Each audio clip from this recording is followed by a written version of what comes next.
الف لام را، یہ روشن کتاب کی آیتیں ہیں۔ یقیناً ہم نے اس کو قرآن عربی نازل فرمایا ہے کہ تم سمجھ سکو۔ ہم آپ کے سامنے بہترین بیان پیش کرتے ہیں اس وجہ سے کہ ہم نے آپ کی جانب یہ قرآن وحی کے ذریعے نازل کیا ہے، اور یقیناً آپ اس سے پہلے بے خبروں میں سے تھے۔ جبکہ یوسف نے اپنے باپ سے ذکر کیا کہ ابا جان،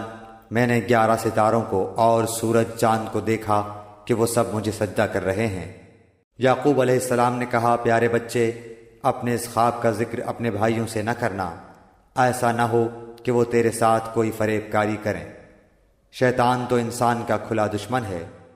اور اسی طرح تجھے تیرا پروردگار برگزیدہ کرے گا، اور تجھے معاملہ فہمی یا خوابوں کی تعبیر بھی سکھائے گا، اور اپنی نعمت تجھے بھرپور عطا فرمائے گا، اور یعقوب کے گھر والوں کو بھی، جیسے کہ اس نے اس سے پہلے تیرے دادا اور پردادا